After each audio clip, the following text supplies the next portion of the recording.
Hey Hardies, it's your girl Brand here from Mo's and May's Baby. I want to thank you all for taking the time out of your busy schedule to tune in to me today. Yes, your girl is still down here in Georgia. I'm at my daughter's house, and yesterday we had an ice storm. So we were all locked down because of this ice storm. Georgia is not prepared for this type of weather. And so I'm just showing you some footage around my daughter's house of how, the ice has damaged some of her trees and things like that. And it was so funny because their neighbors had ended up putting iodine salt on their driveway. I'm not sure if that worked or not, but it was just funny because, you usually use rock salt for that, but being down south, I'm not sure if they have that or not. And anyway, so I've also have some clips of what's happening back in my hometown with the weather that's been going on. And I want to thank my granddaughter Maylin Rose and my son Morris for sending me some footage so that I could show you also what's been going on at home. And I want to talk about the blizzard of 77. Yes, this is what's happening right now at home. And for those of you who are not used to the snow, you may possibly think this is a lot of snow. But this really, really has no comparison to the blizzard of 77. So, living in Western New York, you're going to deal with snow. You're going to have some snowstorms. You're going to have some ice storms. And so as kids, we enjoyed the snow days because that means we didn't have to go to school those days. We can just stay in and have a lot of fun or go outside and play in the snow. But the blizzard of 77 was nothing like that. I can remember my mom and dad was at work. I know it was a Friday. During my research, I found out it was January 28th, that Friday. And my mom and dad were out at work. Now, my dad did construction during the summer months, but in the winter months, he cut cabbages inside of a barn, he and my mom. And so they were actually at work. The problem with the blizzard of 77, if you remember it, there was no warnings whatsoever. The meteorologist did not see the storm coming, so the weatherman was not warning us ahead of time to take precautions or anything of that nature. And so I think in my mind now, that's why people in Western New York try to be a little bit more prepared in the winter months, because we know what can actually happen. Like I said, my mom and dad were at work when this happened, and when it hit, it wasn't like a gradual buildup. It hit. So you went from one moment from clear skies to poor visibility, where you could see barely a foot in front of you. That's how bad that storm was. Unfortunately, which is in a lot of storms, a lot of people lost their lives during this storm. And I have been in storms as an adult where I have had to pull over, and wait, or you white knuckling it, trying to get home safely. But I can honestly say there was no comparison to what happened in the blizzard of 77. Yes, it came with full force. My mom and dad were at work. So what happened was, when it started snowing, people got on the highways to try to get home. Unfortunately, that made the highways very, very congested. So there was a lot of traffic. And with the poor visibility, there were accidents everywhere. You couldn't see where you were going. People had driven off the side of the road. And I know my friend's mom had said that she had actually followed another car's tire tracks so that she could try to make it home safely, which thank God she did.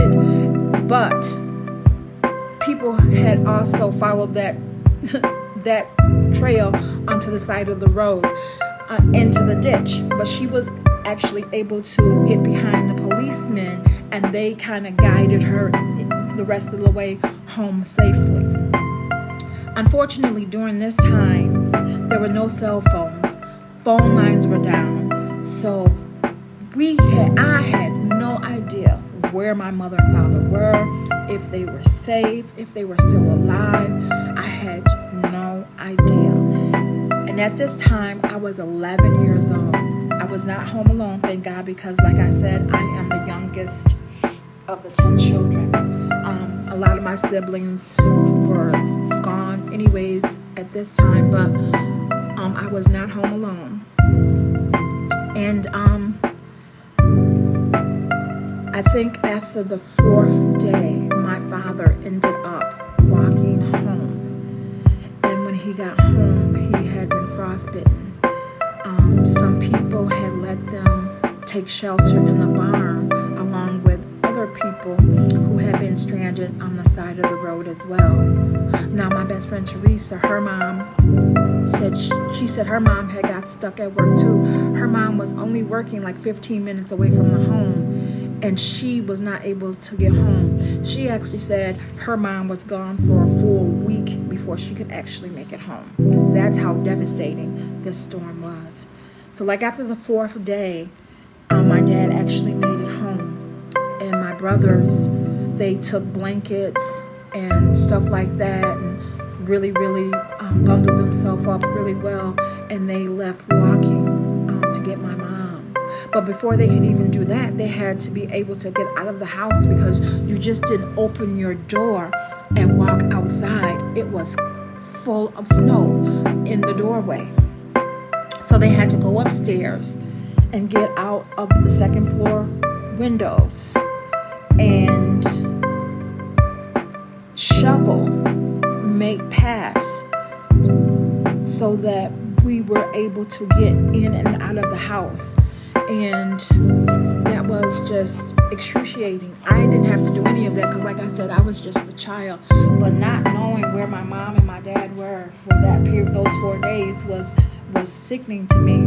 I know my friend Teresa was saying how, her older sisters had did all this cooking and she was eating good, but she knew her mom was sick. I cannot tell you what I ate during those times because I was so worried about my mom and dad. And so my brothers and them left to go and get my mom, and thank God they ended up running into people that were on snowmobiles, and they ended up giving them a ride back home safely, so that they were okay. And that was just like, I was so relieved when my mom got home and to know that she was okay. And I know I wasn't the only person that was going through that at this time, because when that storm hit, wherever you were, that's where you had to stay. So a lot of people had to stay at schools, a lot of people had to stay at work, and unfortunately some people took the opportunity, tried to get home, and they were not successful. And then even when they got home, now becomes the question of how do we get food? Because the snow was piled up so high, even after it stopped snowing, we could not move around. My father actually had a friend that owned a store like 5 miles away. And you got to remember, we're way out in the country, and there was a lot of people living out there with us in these apartment complexes. And no one had a lot of food. So the friends that owned the store had snowmobiles, and they came out on the snowmobiles to see if we needed food in the house. And they were able to bring us food from their store on those snowmobiles. So snowmobiles are definitely worth having if you live in Western New York, because during that time, we really needed. That was the only way that we could get food in. If somebody got sick or anything like that, you had to be on a snowmobile to have any kind of movement to get anything done. And, there were so many other challenges with this snow, because now if you lost power, is the house going to be able to be warm? Are you going to be able to cook? People had to climb up on top of the roofs and try to relieve the pressure of the snow, because if the snow was too heavy, it could cave in their roofs. Snow was coming in people's homes, destroying their electricity. They had to make sure the chimney wasn't clogged up with the snow. Otherwise, you could get carbon monoxide poisoning. I mean, there was just so many other things to take into account as to being safe during this storm. And like I said, in my whole life, I have never, ever seen a storm as worse as the blizzard of 1977. We were out of school for approximately 3 weeks because of this storm, which for us kids by this time, when I knew my mom was home safe and sound, it was a lot of fun for us because we could take our sleds and we could go down and sledding, because it was mountains, I'm telling you, as tall as the buildings is as high as the snow mountains were, and we could climb up there and slide down on our sleds and have a good time. Whereas, they had to come in with these big old scoop trucks and put the snow on back of the trucks to take it someplace so that we could actually move around and function again. And that took weeks, not days, weeks. So if you remember that blizzard of 77, that was like the worst blizzard ever in Western New York. And I pray to God I am never in a blizzard like that again, because it was so overwhelming and stressful, not knowing where your people were, your family members were, not knowing if you were going to be able to get food, and not knowing if you were still going to be safe, even though you were home, because you didn't have electricity or gas to stay warm or to have food to eat. The only thing good about having a gas stove is that you can still cook something to eat if the power goes out, so Western New York, you kind of like have to know that you're going to have some type of bad weather during the winter months. But there was, again, nothing like I had ever seen in that blizzard of 77. So if anybody who's watching my channel remembers anything that happened during the blizzard of 77, leave me a comment. Tell me what you were doing during those times, how old you were, and how did you survive during these months. So no, we didn't have TV, but a lot of times as kids back in those days, you didn't control the TV anyways, those parents did, but we played a lot of board games, and we made our own fun during those times where we were trapped inside that home. Because, we couldn't go to school, you couldn't go to anything like that. As kids, we could still go out and play, but that was the only thing that you were going to be able to do during these times. So until next time, Hearties, have a blessed day, and I hope you enjoyed this video.